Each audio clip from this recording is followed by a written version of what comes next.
I was in the United States Air Force. Air Force. Air Force. I was in the Air Force. Army.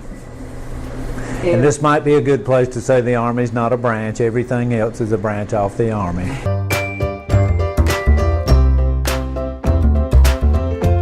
I would say the funniest thing that I ever heard my drill sergeant say is, can I get a volunteer?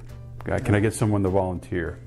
My dad was a drill sergeant for 11 years, and prior to me going in, he said, whatever you do, he said, when your drill sergeant says, can I get a volunteer? Don't volunteer. I'm going to recycle you back so far, your mama's going to have labor pains. I don't remember them saying very many funny things when I went. I wasn't laughing much. Probably can't say.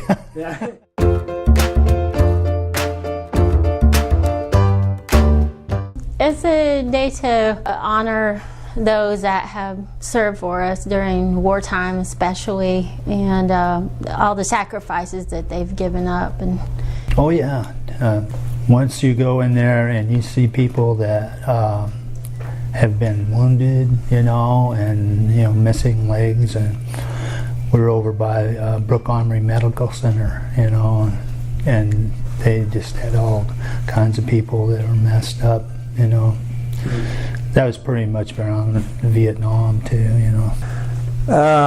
Personally, it means more probably for those that have gone before. It's kind of, it's more of a memorial thing about people that have paid the ultimate sacrifice and through selfless action, and again comparing it to people that have gone before, like George Washington, people like that. Nowadays, I think it means a little bit different thing. I don't normally run around just that day thinking I'm a veteran, because it's just something that's in there, but I'm not always telling people I'm a veteran either. Personally, Veterans Day means a day to honor everybody that has served in the military, active duty, reserve, or guard, and just a time to personally thank them. Veterans Day is for the veterans that are alive and the retirees. Memorial Day is completely different. Of course, Memorial Day is for those that we recognize that have passed on or given the ultimate sacrifice. So Veterans Day to me reflects what these men and women are doing every day, or what men and women who have served have given up for our country.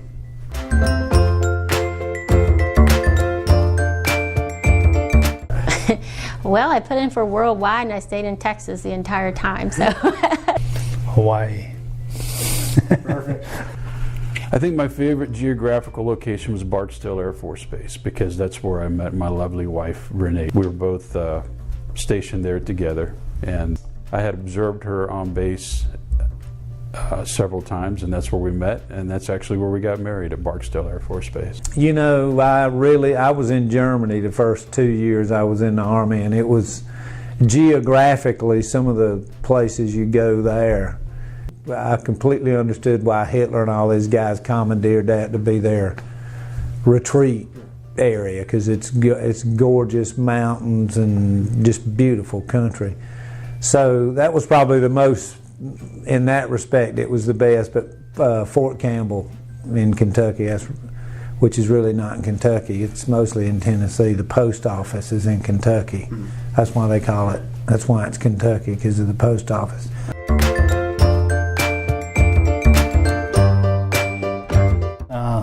I guess I'm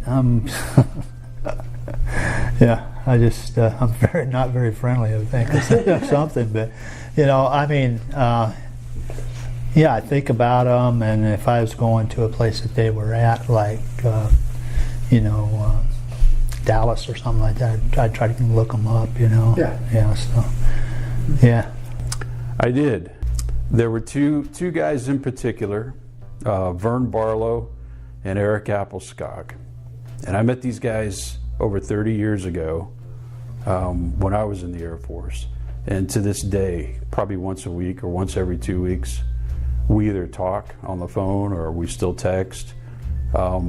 Sometimes we get together after a few years and it's like no time has passed. It's like just coming back together. So it's a very, very kindred relationship and friendship. It's really cool.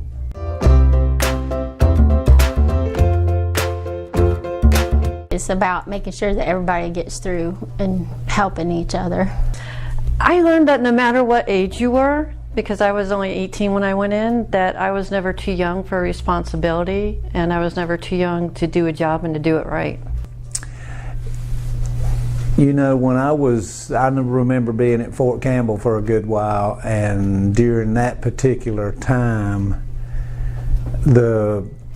like the Psalms of David and the Old Testament stuff, that's all soldier oriented, and so I had become so soldier oriented then that was probably one of the biggest things, was that, you know, just historically with like how God intervened and Providence was involved with George Washington and all the things like that. So I'd probably say that it wasn't anything necessarily that they taught me, except maybe to observe things better, because I spent a lot of time observing.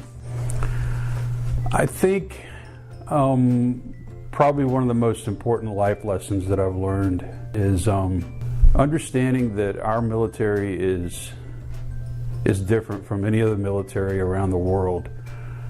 Our military serves, of course, to protect our country and protect our freedoms.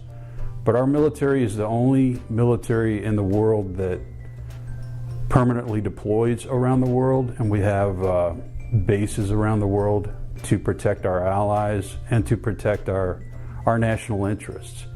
So I would say that our military, the United States military, has a significant purpose for our country and for our people around the world. That's probably one of the most important things I learned.